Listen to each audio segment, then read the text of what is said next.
Hello everyone and welcome to the third place playoff match of MAUL, the Monster Arena Ultimate League. Today we are going to watch two teams with nothing to lose, battling for one last chance at the Commissioner's favor. One team will earn a spot on that coveted podium in the third place spot. The other will be cast down into the pits for all eternity, or at least until next season. But before we get started, let's introduce ourselves. Hi there, I'm Jason Bulmahn. I'm one of the commentators for today's action, and I am joined, as always, by my good buddy Dan. Hey there, Dan. Hello, and welcome, everybody. Yeah, we got an exciting match here today. This is one of those moments. We are finally at the point where the first winner will be decided. Whoever is going to claim that third place prize, that is happening today. I think, it's one of those things where third place, generally, not something that you really desire. But in the MAUL, third place is actually nice. It says that you get to stay topside for a little bit longer. That's right. That is absolutely right. Now, when the commissioner started this whole thing, he did demand that there was going to be a top 3 teams. We've asked his imps about what's the deal with that, but we have not gotten an answer. But we're doing it anyway, because, we live and die by the commissioner's command. So, I caught you right when you were taking a drink. That's yeah, that almost ended up on the keyboard. That's what I'm here for today. So, before we get started, I do want to take a moment to remind all of you of the rules of MAUL. Each team is built using monsters found in the Pathfinder 2nd Edition Bestiary. Each team consists of 160 XP worth of monsters, each balanced against a level 1 party. Teams can get bonuses throughout the match in a variety of ways. Folks watching here on Twitch can participate in polls to cheer for one team or the other, granting them a morale bonus. This starts appearing on round 2. In addition, folks in the Twitch audience can sponsor teams by donating 1,000 bits, granting their team a hero point. Each team can have up to 3 hero points. Let's go ahead and take a look at the arena itself. Now, all of our action takes place in the custom MAUL arena, and this match, with both teams being small and medium creatures, they will not be able to see each other at the start of the match, as the podium in the center is going to be blocking their way. Now, MAUL as a tournament is a bracketed tournament. Let's take a look at the bracket where it stands right now. As you can see here, the MAUL bracket is rapidly coming to a close. We have played all 4 quarterfinal matches, both the semifinal matches, and today we are doing this third place playoff between the Firestormers and the Poison Shadows. Next week is the finale, the Bulmahn versus the Bonebreakers, to determine who will win the MAUL. Dan, I'm so excited. I feel like, it's been a long season for some of these teams. Other teams have just swept right through and had no problems. But it's kind of nice to have a match that means something as like a closer to the whole season. So it's kind of exciting to see who's going to be the first team on the podium. Yeah, absolutely. And in either case, it's going to be include the bones of a minotaur. Either surrounded by meat or not surrounded by meat. Okay, yes, that's a good way to say it. Yeah. So, but before we get too far ahead of ourselves, let's take a look at today's competitors. Now, both of these teams have undergone some pretty radical changes since the start of the season, so we don't really know what to expect here today. Let's start by taking a look at these teams head-to-head. First off, the Firestormers, the goblins in this match really do have numbers on their side. They have 6 total folks on the board, and those extra attacks are going to be key in taking down the hard-to-hit drow.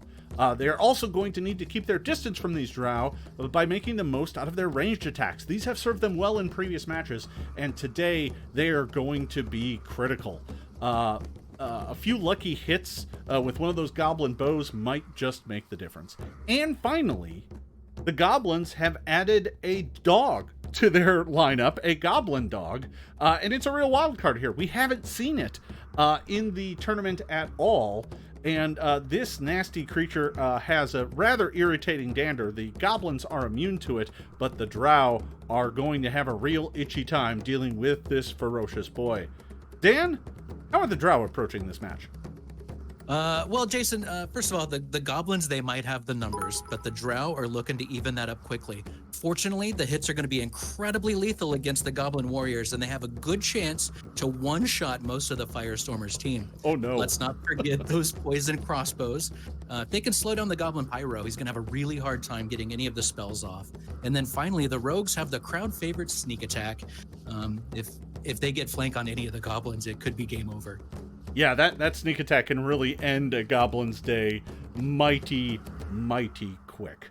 So let's go ahead and take a closer look at the teams. Starting off with the Bonebreakers. After Screech's brutal decapitation at the hands of the Bulmahn in the semifinal match, and his subsequent animation to become part of the Bonebreakers, the Firestormer team captain Smoke decided to add insult to mortal injury by replacing the fallen comrade with a goblin dog named Scratch. According to our imps in the pits, the other members of the Firestormers team have taken to calling the dog a very good boy, Dan. With that, what's going on in the den of the Poison Shadows? Well, as always, it's the Poison Shadows, so the cloud of scandal still lingers around them all the time. After using Kron as a sacrifice flanker in the semifinal match last week, the Drow brother reportedly just quit the team and refuses to play. Alec and Moreira have not named a replacement at the start of the game, leaving some to speculate that they might just try to go on this alone. The commissioner's imps have been in conference with the team leading up to this match, but if there's any decision that has been made, they're keeping it a secret. That is just like those drow. They are keen to keep their secrets. Yeah, just like a rogue. Yeah.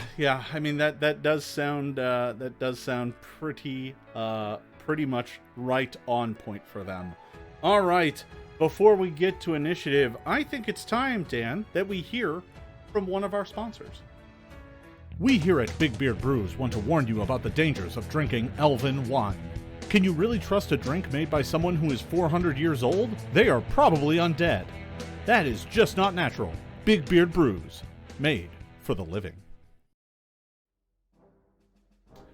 All right, and we're back. I think it is about time for us to roll some initiative.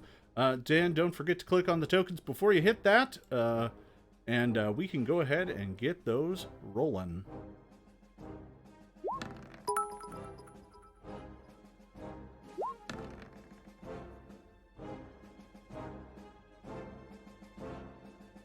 Each participant in MAUL does get their own initiative. It makes things take a little bit longer to resolve, but it is a bit fairer here for our monster fighting tournament. So as we go ahead and take care of all of those, there we go. Looks like everyone rolled. I'm going to go ahead down, and we'll go ahead word it. All right. Dan, we are just about ready to go, but before we get started, I am going to need to sort through here and figure out some hero points that have been purchased. Looks like both the Firestormers and the Drow have had a sponsored hero point bought for them, so I'm going to go ahead and give both of those. Nice. And in addition to that, Dan, the Poison Shadows did win the pregame cheering and will start with an additional hero point. So Nice. They are going to start with 2 hero points, Dan, and the Firestormers are only going to have 1. So with that, it is time for us to get started with round 1. Okay. All right, Dan, here at the very top of the order is Alec. The Drow Rogue is seizing the day and will act first. All right, and as a reminder, Alec and Moreira both start with a loaded crossbow. Yeah, the hand crossbow, and yeah. The hand crossbow, and it's loaded with a bolt that is poisoned with lethargy poison. Let me pop that that in there just so everyone can see that. Very good. Alec is going to...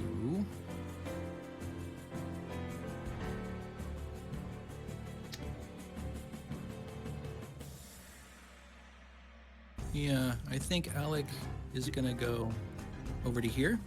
Yeah, that'll give you line of sight on, easy line of sight on Ash, Cinder. Scratch probably has a bit of cover just because of the podium and the stairs and stuff. Ah, that's right. Okay. Yeah. Ash is just going to go ahead. And you know what? Take a shot with that hand crossbow on Ash. All right. 55 feet. Oh, armor class of 23 against a goblin warrior is going to be an easy hit. Dan, what's that damage there? The damage is 5 piercing. All right. That bolt wounds Ash very badly, but the goblin does manage to stay standing, but I think I've got a bigger problem in that I've got to make that save against the lethargy poison. You do, yes. Oh, wow. Yeah, well, a natural 20 is going to do it, so that is a total of 25, so that is definitely going to make it. And I think for the third action, I think Alec is going to take another move. All right. And pop right back over there. Go back and get some cover behind that column. Never a bad idea with all those goblins lurking around with their bows. Next up is Scratch, the goblin dog, letting loose. This bad boy is going to go and probably charge across the field here. Let me see. That's one move. That would be 2. The dog isn't very smart or tactical, so it's probably just going to charge at the first thing it can see and go running straight up to Moreira.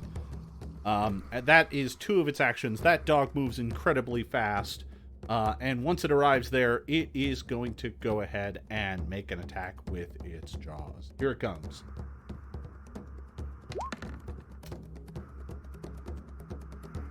Hey, an armor class of 24, Dan. 24 does hit, yes. All right. I am only going to do minimum damage, which is 4 points of damage to the drow. But you are going to be exposed to goblin pox. This is that irritating dander that the goblin dogs have. So why don't you go ahead and give me a fortitude save against this disease.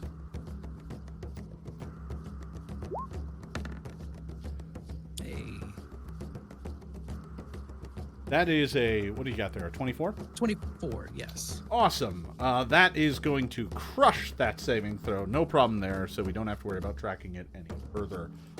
That is the end of Scratch's turn. Next up is Flame. The goblin warrior here is going to go ahead and, let's see, they have a move of 25. Go ahead and measure this out. All right. The Goblin Warrior is going to go ahead and move up to this pillar here and is going to take a shot at Moreira. Don't have a good chance of hitting here. You've got cover. So let's go ahead and make that shot. Here it comes from the short bow. Armor class of 16 is not going to do it. We are not going to spend a hero point on that long shot. So we are just going to call it good right there. That is the end of Flame's turn. Dan, next up, I have something in my initiative order called Surprise. Yeah. So, you know, we did say that there was no real news about what the drow had worked out for this this match after losing their brother Kron. And I think I hear some rumbling coming from the tunnel in the drow side. I'm not 100% sure, but oh my gosh, what? It's a giant horse. It's a giant riding horse named Kron too. I am hearing boos and hisses from the goblin pits, Dan. This is an outrage. And I'm getting reports that the drow don't care about the boos and hisses. I don't know what that means. It's weird. Yeah, that's odd. I think what's going to happen is I think that Kron is going to. I think first of all, Kron is going to move. All right. 15, 20, 25, 30, 35. Yeah, that will certainly work. The horse goes charging up to behind the other side of Scratch. Okay. All right. And I think it looks to me like the horse is frothing and stamping its hooves, and it rears up on the back, and it is going to perform a terrifying neigh. Oh, Jason. no! As we all know, goblins do not like horses. This is ridiculous. The goblins are already crying out to the commissioner that they can't believe that they would allow a specially trained, terrifying horse into the arena. Mm-hmm. But here we are. All the goblins need to make will saves. I'm going to start with Flame, who is closest. Scratch is going to be immune, fortunately, because he's not a goblin, technically. No. I'm going to go ahead and make a will save here for Scratch, or let's see, not for Scratch, for Flame. We'll start there. That is a failure. So he's going to get the Frightened 1 condition. We are going to go ahead and give him, let's see, Frightened 1. We'll make it this simple. Back. Then we'll roll for the others here in order. Ash, Cinder, then Spark. Here they come. Ash is going to make it. Cinder's going to make it. With an 18 and a 19. Wow. And Spark is going to fail. And then last but not least, we will go ahead and roll for Smoke as well. Fortunately, the leader of the Goblin team is going to bounce a natural 20 and have a critical success. All right, so 2 of the goblins are terrified of the horse. They are quaking in their little goblin boots. That was Kron 2's second action. How insulting of the drow that they named the horse after their brother. You know, it just seemed to make sense. I think that they're showing in one move that they don't miss Kron at all. Easily that much replaced. Is clear. And then I think for the third action, I think that Kron 2 is just going to stay right there staring down at Scratch. All right. Gonna make a hoof attack. All right, Dan. So you're making an attack with a hoof there, but an armor class of 9 is not going to do it, even against a flanked Scratch. Yeah, I thought I was expecting more from those little tiny hooves, but nothing we can do. Yeah, that's not going to quite do it. So that is going to be the end of Kron's turn. Next up is Ash. This goblin warrior has been very badly hurt and is going to, let's see, I think we want to take some shots at Alec. I need angle for that. So let's go ahead and measure out. Let's do that. Move as far up here as possible.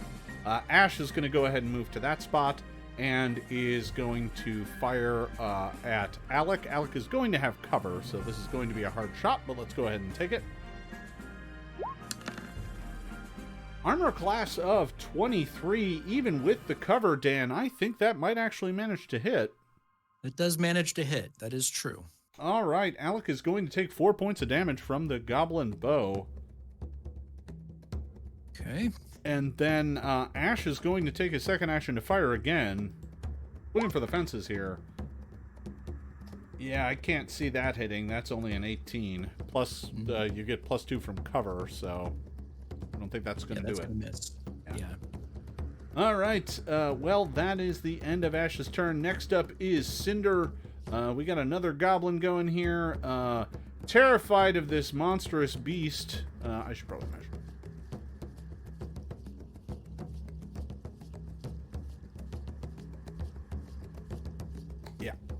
We're going to go ahead and have Cinder move up to here and fire once at Kron 2.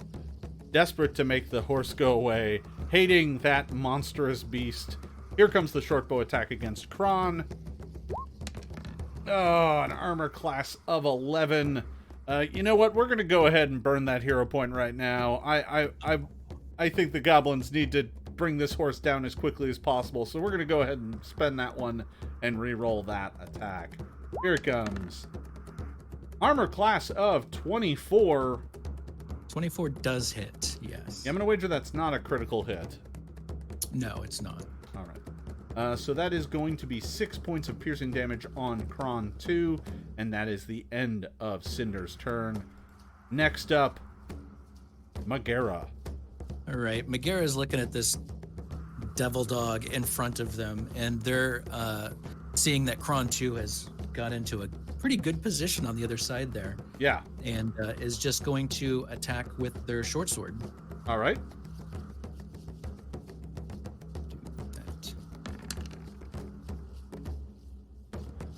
Armor class of 23. Boy, that is a pretty high roll, but it's just shy of a crit. Is there a bonus for flanking? Yeah, they are flat-footed, so they take a penalty of 2 to their AC, but that's not going to quite bring it low enough that a 23 is a crit. Fair. You're going to do 6 points of piercing damage, but you do get that sneak attack, so go ahead and bounce me an extra d6.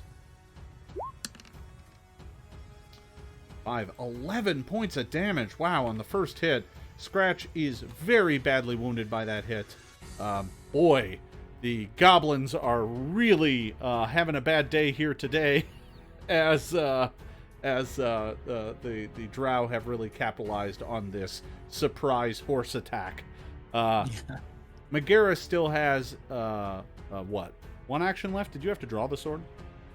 Well, I have quick draw. Oh, okay. So no. Yeah, that was just 1 action to draw an attack. So I'm going to take my second attack. All right. With the short sword.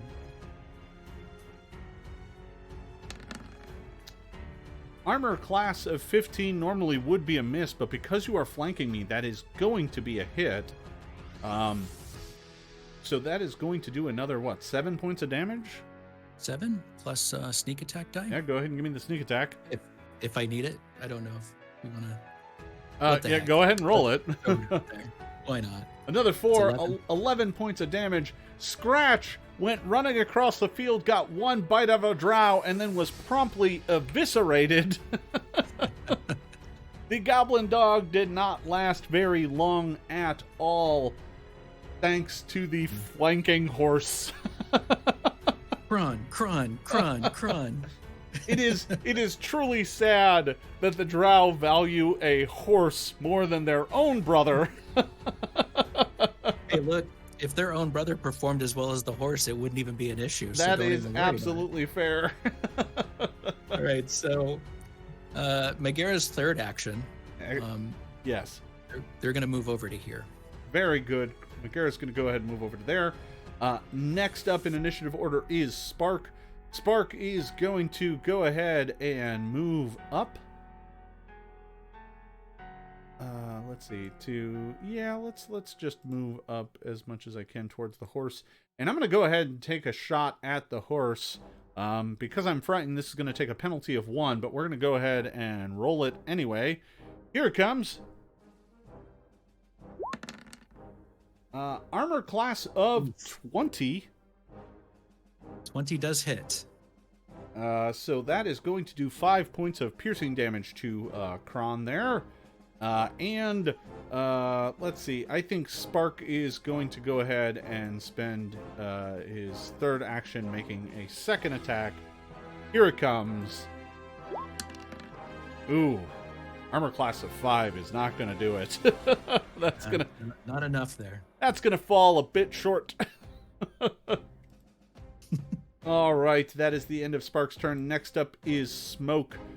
The leader of the Goblin team can't be happy with how this is playing out, but is going to move forward. Let's see. Perfect. So, Smoke is going to go ahead and move up to Cinder. When Smoke ends his turn next to Cinder, Cinder gets to take a reaction called Goblin Scuttle that allows him to step. So he is going to go ahead and step to get up out of the way. And then Smoke is has spent 2 actions at this point. And his third action, boy, doesn't have a lot of options available to him. So for his third action, he is just going to ready his torch. All right, that is the end of Smoke's turn. And with that, Dan, we have reached the end of round 1. But before we go to the break, it's time to hear from our sponsors. MAUL is proudly brought to you today by Silver Crescent Wines. Those other guys will have you believe that because you're a hardworking individual that makes a living with your hands, you deserve beer. We say no. You deserve better than dwarven garbage water. Drink Silver Crescent Wine. And we're back with the start of round 2. Dan, you got to be happy with how the drow are performing there in that first round. Getting rid of that goblin dog early and getting Kron out there has really been a momentum changer. Yeah, not having to deal with that goblin pox is a big one. I am really glad that, we made the save. Yeah. Not usually the best save for a rogue, but was able to do that. Yeah, I think it went really well. From the goblin pits, we are hearing that Scratch was just as effective as Screech was, which is just another insult on the poor dead goblin captain.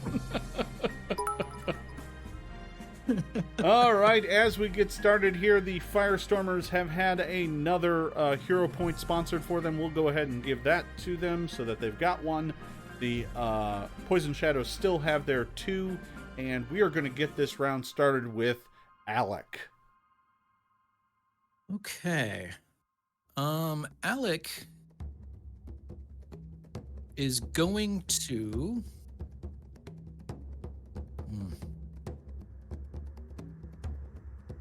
Let's see. Hidden behind a column, Alec has a handful of options, of course. A lot of goblins still in the field. I think Alec is just going to run right up there. Right up to Smoke, all right. Yeah. Draw their short sword and attack. All right.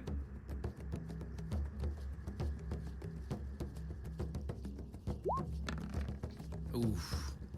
Oh, Nice. That is a critical hit, Dan. We'll go ahead and give you that. I should also note that the Poison Shadows did also win the morale bonus from cheering in the first round. So a 30 is definitely going to hit Dan. I see that it didn't roll damage, so go ahead and roll damage. Okay, here we go. This is the damage. Oof. Minimum damage, but that is going to be doubled to 10, which is nothing to be ashamed of. But wasn't perhaps the one-shot, one-hit kill that you were hoping for. I was really hoping for more. Smoke is going to survive that critical hit, but just barely. You're right. Alex still has 1 action left. Okay. Let's do...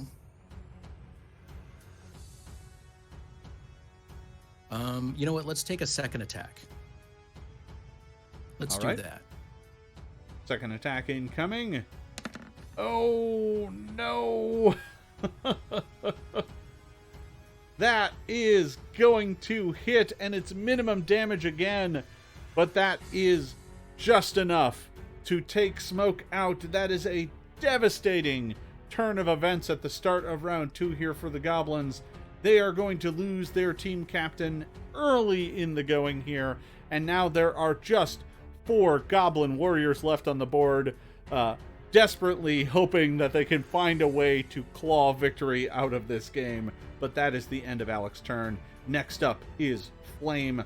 Flame is going to focus fire and just start loading arrow after arrow into Kron 2. We're going to start with the first shot here. Here it comes.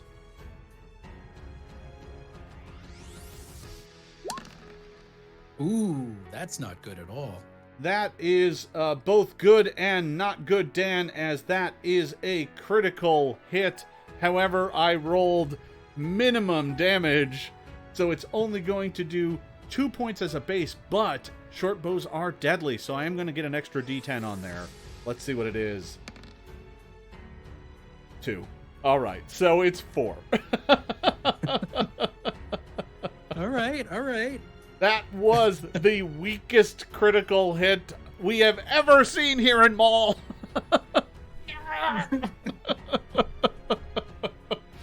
Oh, it's so funny. All right. Oh, that is pathetic. We're going to go ahead and take a second shot with the bow, though. Here it comes. That is going to be an armor class of 18. That's going to hit. That is going to hit for 6 points of damage. Uh-oh.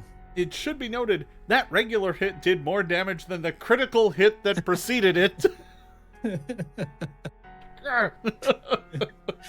Well, Kron 2 is on the ropes. That is Kron 2 is on the ropes, and we are going to go ahead and take that third short bow attack. It's a long shot, but here it goes. That is a 0. No, let me check the AC on the sheet. Hang on a second. I'm going to wager it's not a 0. And that is the end of Flame's turn, desperately hoping to remove Kron before Kron would get to go. And speaking of which, it's now Kron's turn to go. We're still in here as surprise. Oh yeah, we can make that Kron 2. Yeah, I'll... I think Kron 2 is going to go right over there. All right, the dancing horse goes dancing up on the other side of Cinder.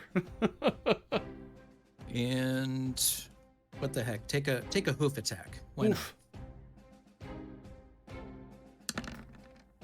There you go. Armor class of 25 is going to stomp a goblin into paste. We're going to go ahead and just take poor Cinder right off the map there. 7 points of damage is going to remove him from play. Kron 2 does still have 1 action left. Let's see. Kron 2 has a one more action. Is going to move here. Yeah, I mean, that's where the horse wants to go. That is where the horse wants to go. Oh, that's bad for Flame. All right. Next up is Ash. Let's see. Ash is over here. You know what? We're gonna go ahead and have Ash make athletics check to attempt to climb the walls of the MAUL arena. Here we go. A 20 is a success, and Ash is going to climb up into the arena right there. And from that lofty vantage point, Ash is going to take a shot at Kron 2. Way not cool. Way not cool. You brought a horse to this, Dan. I'm climbing into the arena. Here comes the short bow attack. We're going to go ahead and burn my second hero point. And re-roll that because that was a terrible roll. Ah, that's awful. Following up a roll with a natural 1. That is definitely going to miss. We were going to go ahead and take our third action to make a second attack. Here it comes. Armor class of 17, Dan. That hits. That hits Kron 2. That is going to hit Kron 2 for 5 points of damage. With that, dear Kron has left the battlefield. The wretched horse has been slain, removed from the battlefield. Finally, the goblins cheer, hoot, and holler about their victory for what it is worth. And that is the end of Ash's turn. Next up is Moreira. All right, Moreira. So Moreira sees Ash climb up into the stands, looks at where they climbed up, and just like, come on, are you kidding me? And then Moreira is going to go right there. Indeed. And take an attack at Flame All right. with their short sword. All right. Armor class of 26. Dan, that is a critical hit. Nice. Poor Flame here. That is going to do 20 points of damage to Flame. Flame has 6 hit points, Dan. Oh, nice. Okay. And is utterly annihilated by that attack. All right. What you got, Spark? Let's do All this. right. Well, did Moreira have to move twice to get there? No, that was just one move because All right. they were here before. Ah, okay. So They 1, moved 2, 3, 4, 5, 6. Yeah, I think you actually had to spend 2, just so you know, because you can't cut the corner of the column. It's I had to go part around the corner. column. Yeah. Okay, perfect. Okay. So that is the end of Moreira's turn. Next up is Spark. So the horse is dead, so the frightened condition goes away, fortunately. Spark here is not liking the look of this, but the first thing Spark is going to do is go ahead and fire a bow at Moreira. Here it comes. Armor class of 25. That is going to hit. That's got to be a hit, but again, minimum damage. Yeah. All right. So that is going to do only 1. And then, you know what? We're going to go ahead and fire a second time.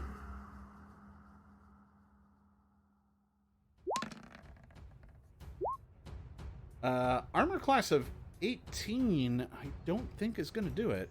It's not going to do it. No. So on that, Spark is now going to, flee. Spark is going to move 1, 2.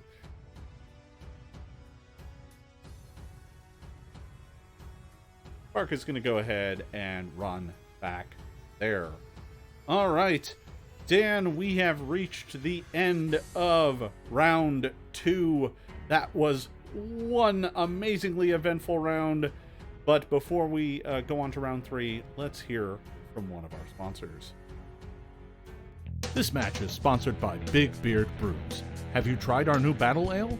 Stop by our tap room and have a pint. Then, grab an axe and march to war with us against the wicked elves. Big Beard Brews. It's time for war. And we're back with the start of round 3. Dan, that round 2 saw a lot of folks go down in a flurry of blood. The arena is running red. We've got rule breaking, we've got dead horses, we've got slain goblins. It's a mess out there. I think that, after today, there's going to have to be some penalties paid.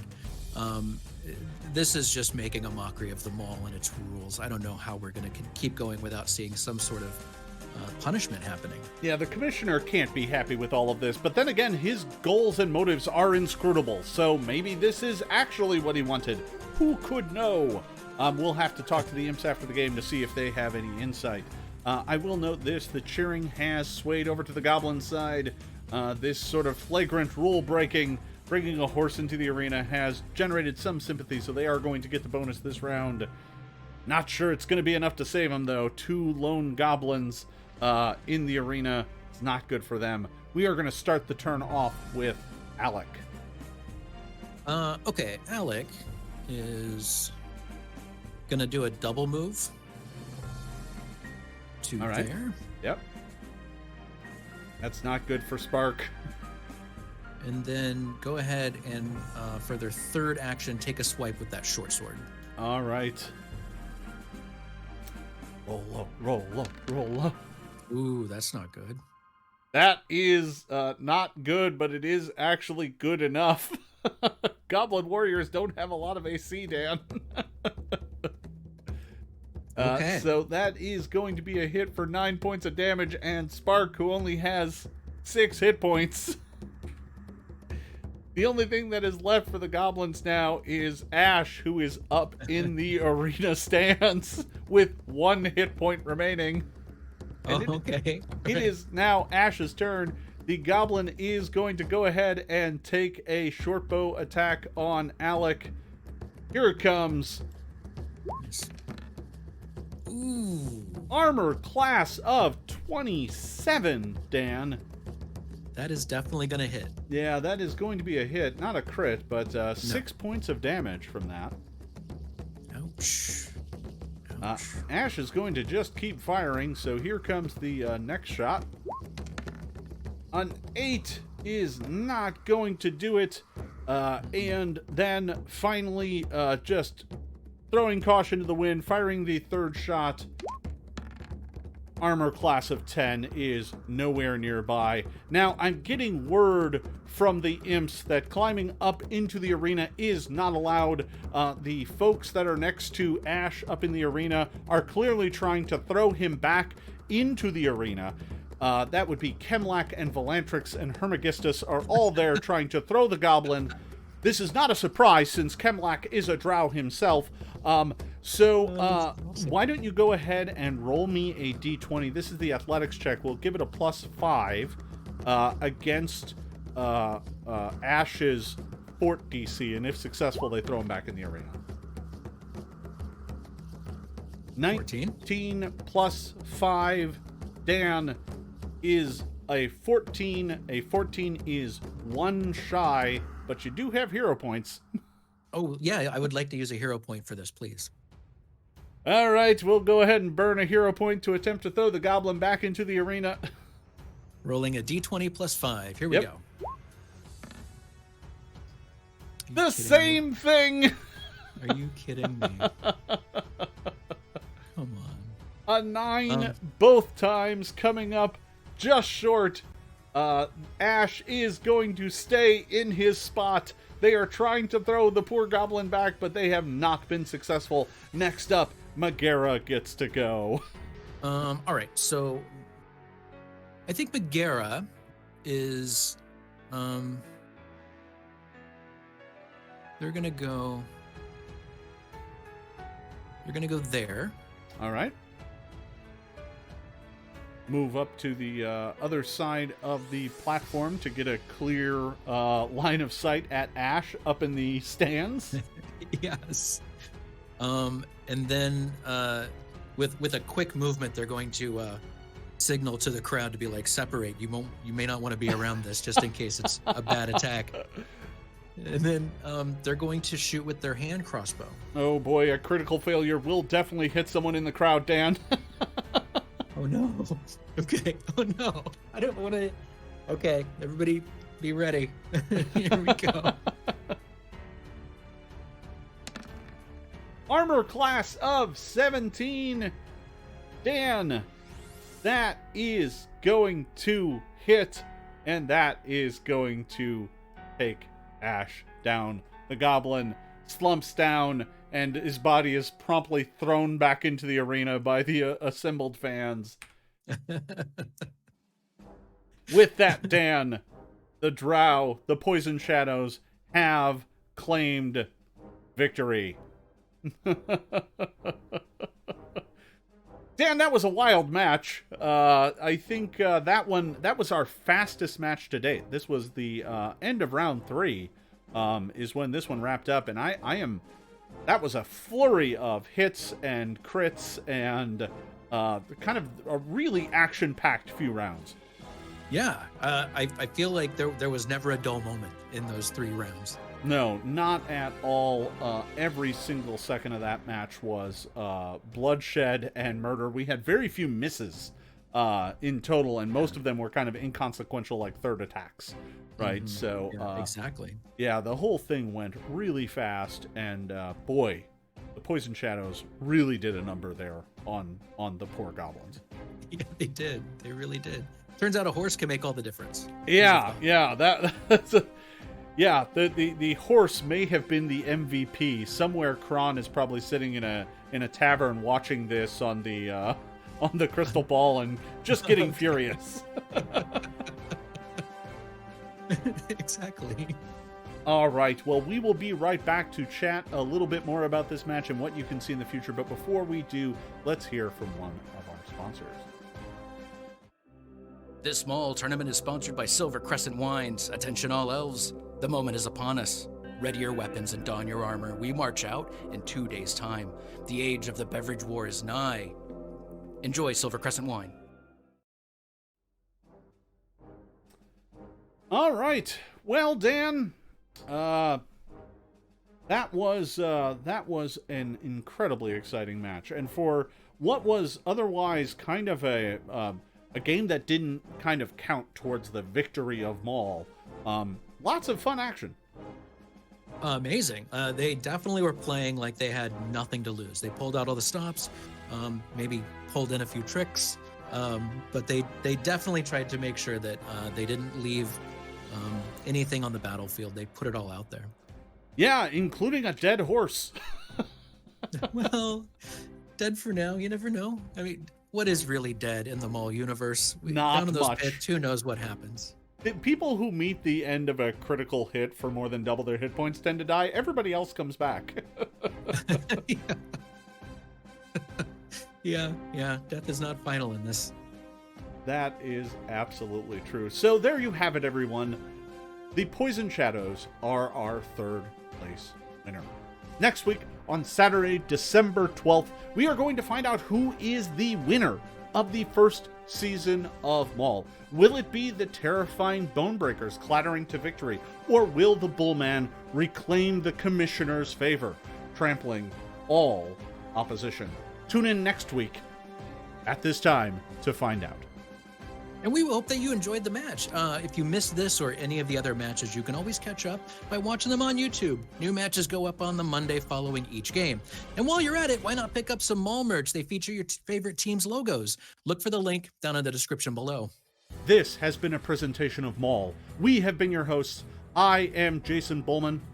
And I'm Dan Servo. And we will see you next time.